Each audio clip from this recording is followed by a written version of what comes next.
छोटा सा लक्ष्य है, थोड़ा संघर्ष, बड़ा लक्ष्य है, उतना ही संघर्ष। किसी का लक्ष्य आईएएस ऑफिसर, आईपीएस ऑफिसर बनने का है तो बहुत ज़्यादा मेहनत करनी पड़ेगी। तो कोई नॉर्मल कांस्टेबल की तैयारी कर रहा है तो वो थोड़ा सा स्ट्रगल है उसमें, ठीक है जी। तो जितना बड़ा हमारा लक्ष्य है उतनी ही ज़्यादा मेहनत करनी पड़ेगी, सिंपल सी बात है। उसके बाद बहुत ज़्यादा समस्याएं आवा, उतार चढ़ाव बहुत कुछ आवा, लेकिन कई बार कुछ ऐसी बाधाएं आ जाएं जो लक्ष्य से हटने वास्ता बिल्कुल हम ना तैयार कर दें कि छोड़ दो लक्ष्य, टारगेट छोड़ दें, और हम एक निराश होने के बाद एक गुमनाम जिंदगी जीने लग जाए उस टाइम। पहले तो बहुत बड़े बड़े सपने हुआ कि हम ये कर देंगे वो कर देंगे, लेकिन उसके बाद क्या हुआ, जब कोई ऐसी बाधा हुआ तो हम पीछे हट गए। एक ऐसी छोटी सी एक कहानी लेकर आया हूँ आज आप सभी के बीच में, छोटी सी कहानी है बिल्कुल, आपने सुना भी होगा नाम, अरुणिमा सिन्हा।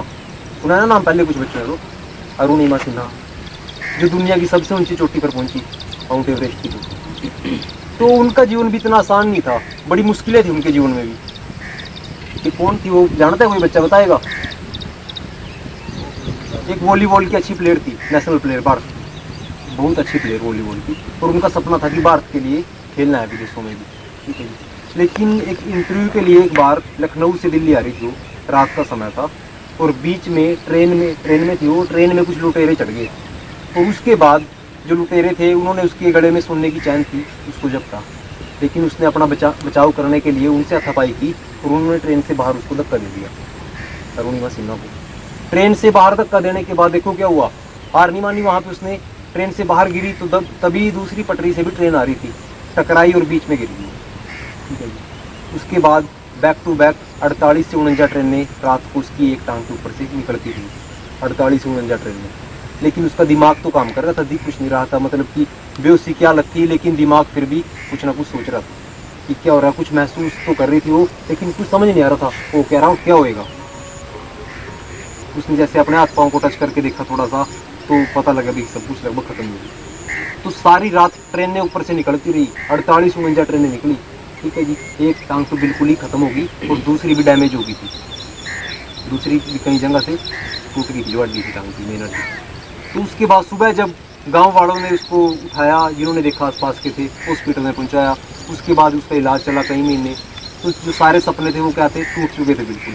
क्या कोई सोच सकता है उसके बाद भी दोबारा कुछ करने की? इसकी टांग ही कट गई है, तो डॉक्टर ने टांग काटनी पड़ी क्योंकि कोई चारा न था बचाने को उसको, ठीक है ना।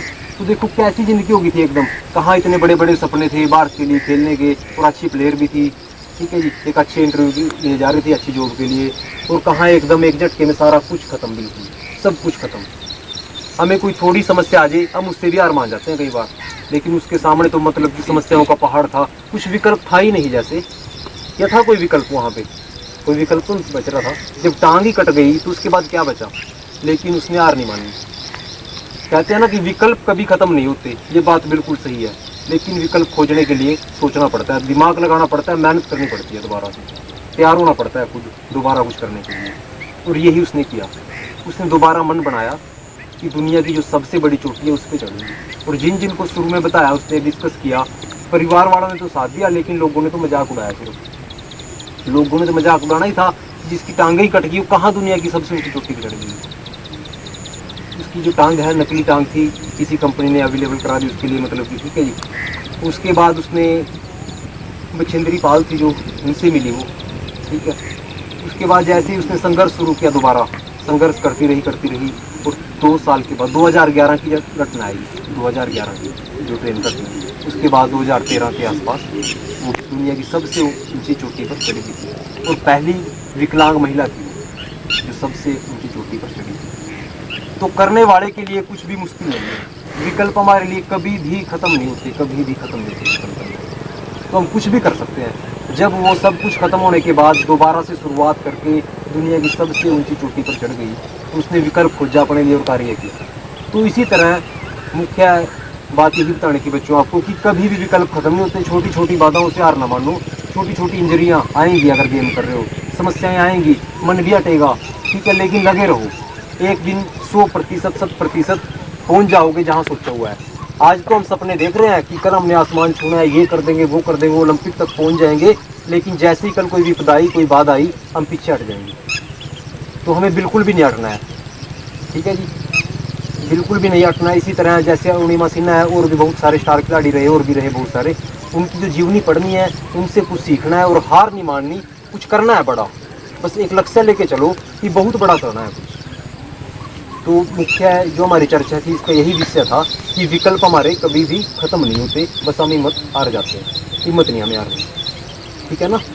कभी भी कोई भी समस्या आ जाए उसका सोल्यूशन आ जाएगा अगर सोचने की कोशिश करोगे।